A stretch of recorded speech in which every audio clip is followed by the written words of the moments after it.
예감이 좋아. 안녕하세요. 건축사 김우철. 강미연입니다.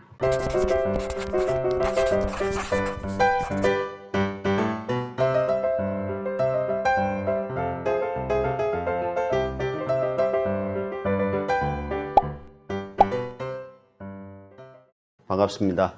오늘은 여러분들께 강아지와 함께 생활하고 있는 분들을 위해서 우리 집의 실내 환경을 어떻게 조성하면 좋을지 이런 부분에 대해서 이야기를 나누어 보겠습니다. 오늘 도움 말씀 주실 분 강미연 사장님. 우선 강아지의 특성이 어떠한 것들이 있을까요? 강아지의 특성은 예. 특성을 말하기 전에 오늘 일일 멍멍이의 역할로 우리 탄탄이가 등장을 합니다. 강아지의 특성은 우리 탄탄이처럼 아주 귀엽습니다. 예. 네, 또 탄탄이와 좀 다른 점은 강아지들은 주인에 대해서 굉장히 충직한 동물이죠. 이제 그러다 보니 주인이 오면 꼬리를 흔들고 또 바닥을 긁기도 하고 하는 애교가 굉장히 넘칩니다. 예. 또 강아지들은 작은 품종에서부터 대형견까지 집안에서 생활하는 혹은 밖에서 생활하는 그런 스펙트럼이 좀 크다고 볼 수가 예. 있겠습니다. 또 이 강아지들이 자주 짖기 때문에 이 소음 문제도 있죠. 있죠. 예. 그러면은 우리가 이제 그 실내에서 생활을 할 때 강아지들이 가장 많이 접하는 곳이 바닥이에요. 네. 이 바닥 마감재를 설치를 할 때 우리가 어떤 종류의 바닥 마감재가 우리 강아지들한테 적합한지 한번 알려주세요. 네, 이 바닥 마감재는 아무래도 굉장히 중요한 부분인 예. 것 같아요. 이 동물들이 관절들이 좋지 예. 않거든요. 미끄러운 재질이 있으면 아무래도 이제 움직임에 있어서 무리가 갈 수 있어요. 그래서 미끄럽지 않은 재료여야 되고요. 특히 강아지들은 바닥을 긁으니까 이 바닥 긁힘에 대해서 좀 경도를 가지고 있어야 됩니다. 예. 네. 가장 좀 적합한 것이 또 청소하기도 용이해야 되니까 예. 미끄럼 방지 타일 정도면 좋을 것 같습니다. 그러면은 우리가 현관이나 이런 데 많이 설치하는 폴리싱 타일 이런 것들은 미끄럽기 때문에 폴리싱 타일보다는 포쉐린 타일이라든지 이런 것들을 설치를 해서 어느 정도 좀 이 강아지들이 활보를 할 때 안전하게 활보할 수 있도록 해주는 게 좋겠네요. 네, 또 이 타일로 하면 좋은 점이 요즘같이 날이 좀 더울 때는 아무래도 주위보다는 조금 온도가 내려가거든요. 그래서 다소 이제 시원한 환경이 될 수 있습니다. 또 바닥 마감재 색상도 굉장히 중요해요. 이제 흰색 같은 경우는 호불호가 좀 갈리는 색상인데요. 좋아하시는 분들은 이제 오염이 빨리 눈에 띄기 때문에 어떤 청소 청결에 굉장히 유리한 부분이 있고요. 하지만 이제 배설물이나 이제 그런 거 관련해서 얼룩이 질 수 있기 때문에 이제 호불호가 갈리는 색상이긴 합니다. 그러면은 뭔가 강아지들의 배설물들이 바닥에 있다거나 했을 때 하얀색일 경우에는 바로 눈에 띄어서 청소를 할 수가 있는데 그렇지 않고 어두운 색 같은 경우는 눈에 띄면 알기가 어렵겠네요. 알기가 어려우니까요. 또 청소하기 용이한 재료도 굉장히 중요한 부분이죠. 알겠습니다. 그러면은 건축적으로 우리가 또 이제 실내에서 생활을 하다가 이 가전제품이라든지 이런 것들을 많이 사용하잖아요. 전기를 필요로 하는. 그러면은 이 전기 콘센트에다가 배선을 연결을 하는데 이런 부분들도 강아지의 특성상 집 안에 있는 물건들을 자꾸 물어뜯고 하는 이런 특성들이 있는데 이런 것들은 어떻게 대비를 하면 좋을까요? 맞아요. 이 강아지들이 물어뜯는 습성이 있다 보니까 사실 전기선 물어뜯을까 봐 좀 걱정되잖아요. 그러면 보통 우리가 전기 콘센트가 이제 30cm에서 40cm 사이에 설치를 하는 게 일반적이죠. 그 높이를 올려줄 필요가 있습니다. 콘센트 위치를 올려줘야 된다.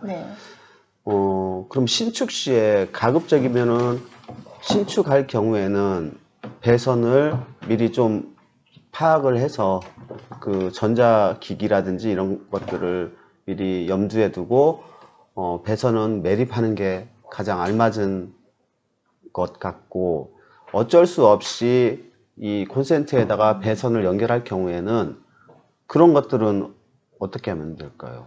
네, 아무래도 이제 어쩔 수 없이 선을 물어뜯는 경우도 네, 있을 선이 수 있잖아요. 물어뜯는 경우가 있을 수 있으니 커버링을 해야 되겠죠. 네.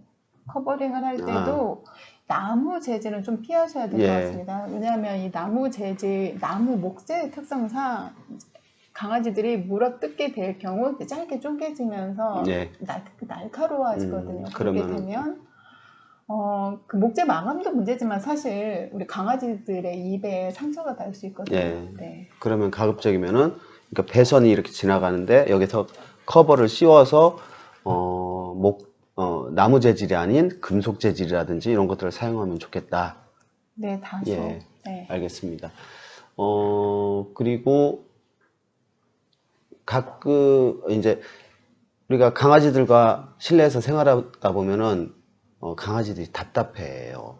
그래서 강아지들을 주기적으로 우리가 강아지들과 함께 산책을 밖으로 나가는데 이런 이제 위생 관리를 어떻게 하면 우리가 건축적으로 어떤 구성을 하면 좋을지. 강아지들의 산책을 시키는 건 이제는 선택이 아닌 필수인 부분이죠. 네. 강아지들을 산책을 시키면 필연적으로 발에 흙이 묻기 마련입니다. 발에 흙이 묻는 것을 이제 주택의 경우는 현관 외부 수전을 설치해서 처리를 할 수도 있고요. 또 계절적인 부분에 있어서 현관 인근 실내에 따로 공간을 좀 마련해서 샤워할 수 있는, 씻을 수 있는 공간을 마련을 해주면 좋습니다. 그럼 이럴 수도 있겠네요. 우리가 건축 면적이 한계가 있을 경우에는 그 현관 바로 옆에 화장실을 구비를 해서 실내에서도 화장실에 들어갈 수 있고 또 현관에서도 바로 화장실로 들어갈 수 있는 문을 설치한다거나 하면은 이거를 겸용으로 활용도 할 수가 있겠네요. 네, 맞아요. 파우더룸을 통해서 들어갈 수 있으니까요. 네. 그리고 이제 우리가 실내에서 사람도 때로는 혼자 있고 싶고 이럴 때가 있는데 강아지들도 마찬가지로 뭔가 독립된 공간에서 혼자 있고 싶은 시간들이 있을 수 있을까요? 이제 강아지들도 그렇고 고양이들도 그렇고요. 사람도 마찬가지죠. 자기만의 공간은 굉장히 좀 필요한 부분이 있는 것 같습니다. 이 아늑한 공간에서 내가 휴식도 취하고 잠도 자고 또 놀기도 하는 그런 공간이 이 동물들에게도 필요한데요. 그런 공간을 특별히 넓게 만든다라고 하는 개념이 아니라 계단 하부를 사용을 한다든지 아니면 평상 같은 걸 설치를 할 때 그 하부를 사용하는 부분을 이제 고려하면 좋을 것 같습니다. 그러니까 우리가 아이들한테 뭔가 집 안에서 숨바꼭질을 한다든가 아지트를 만들어 준다든가 이런 것처럼 우리 강아지들한테도 뭔가 안정감을 찾을 수 있는 이런 독립된 공간, 조그만 공간이라도 이런 게 있다면 좋다는 얘기네요. 예, 알겠습니다. 건축사님, 그러면은 우리가 이 건축적인 내용 이외에도 우리가 애견인들을 위해서 뭔가 생활의 팁 이런 것들을 좀 말씀해 줄 수 있을까요? 먼저 이 화장실 변기에 대한 관리인데요. 저도 이제 강아지를 키우다 보니 저희 강아지가 이 변기물을 굉장히 좋아합니다. 이 변기물을 와서 자꾸 마시거든요. 그래서 사용하고 변기 뚜껑을 닫아 놓는 부분 아니면 화장실 문을 닫는 게 사실 좋습니다. 왜냐하면 화장실 청소할 때 이제 세제 같은 거 이용을 하면 그게 강아지들의 발에 묻어서 하게 되면 간혹 몸에 좋지 않은 부분도 발생하기도 하더라고요. 그리고 또 어떤 사항 또 있을까요? 또 이제 청소기를 사용하는 부분이 있겠죠. 이제 진공 청소기 강아지 털 때문에 강아지 털 때문에 아마 다른 가족들보다 더 많은 청소기가 필요할 수 있습니다. 건축적으로는 청소기 보관 장소는 꼭 마련을 해주셔야 되고요. 그럼 청소기 틀고 그럼 털 때문에라면은 이 공기 중에도 또 돌아다닐 수 예, 돌아다닐 수 있죠. 그렇죠. 돌아다닐 수 있죠. 그러다 보니 요즘에 공기청정기 공기청정기 이런 것들도 많이 사용하니까 네. 그 청정기를 활용해서 필터링 해주는 것도 하나의 방법이겠네요. 네. 그리고 식물에 대한 이야기도 빼놓을 수 없을 것 같아요. 이 강아지들에게 좋지 않은 관엽식물들이 많습니다. 우리가 예쁜 수국도 강아지한테 좋지 않고 돌아지나? 또 토마토, 덩쿨? 어떤 점에서 좋지 않다라는 거예요? 이제 독성을 가지고 있어서 강아지들은 이런 것들을 또 이렇게 깨물어 먹기도 좋아하거든요. 근데 독성이 있기 때문에 좀 치명적일 수 있어서 이 식물들을 배치할 때도 이 입에 닿지 않는 곳에 배치를 할 필요가 있습니다. 그렇군요. 그러면 예를 들어서 이런 작은 화분들은 우리가 이렇게 이동이 가능한데 큰 화분 같은 경우는 어렵잖아요. 네. 그러면은 그걸 사전에 우리가 어떤 식물들이 우리 강아지에게 유독 식물인지 해로운 식물인지 이런 거는 어떻게 알 수가 있나요? 네, 미리 체크를 해서 네, 그런 것들을 배치를 하면 좋을 것 같습니다. 또 강아지들한테 유해한 식물들의 리스트는 인터넷에 보면 굉장히 또 종류가 알기 쉽게 잘 나와 있더라고요. 네. 참조해 주시기 바랍니다. 그리고 또 있을까요? 강아지들이 주인을 이렇게 보면 너무너무 좋아서 꼬리를 막 흔들잖아요. 근데 작은 강아지들은 괜찮은데 큰 강아지들은 꼬리를 흔들면서 온몸으로 주인을 좋아하다 보니 그 인근에 있는 깨지기 쉬운 물건들이 이제 떨어지는 경우들이 있습니다. 꼬리까지 하다 보니. 그래서 이제 보관에 특히 유의를 해주셔야 될 것 같아요. 깨지기 쉬운 물건은 문을 이렇게 선반을 설치해서 문 뒤에 아예 놓는 방식의 수납을 고려를 하셔야 될 것 같습니다. 문 뒤라니 그게 무슨 말이에요? 수납장을 설치를 하자. 문 달린 수납장. 그렇죠. 문 달린 수납장을 설치를 하자. 오늘 애견인들을 위한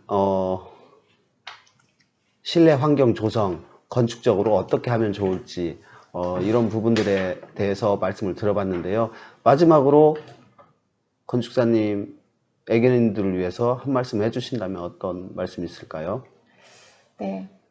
우리가 강아지를 위한 집을 만드는 것은 요즘은 굉장히 중요하다는 생각이 듭니다. 그런 환경을 조성해 주는 것도 중요하고 하지만 더 중요한 것은 강아지들이 좀 더 행복할 수 있도록 산책을 자주 시켜주는 것이 저는 더 중요하다고 생각합니다. 오늘은 여기까지였습니다. 네.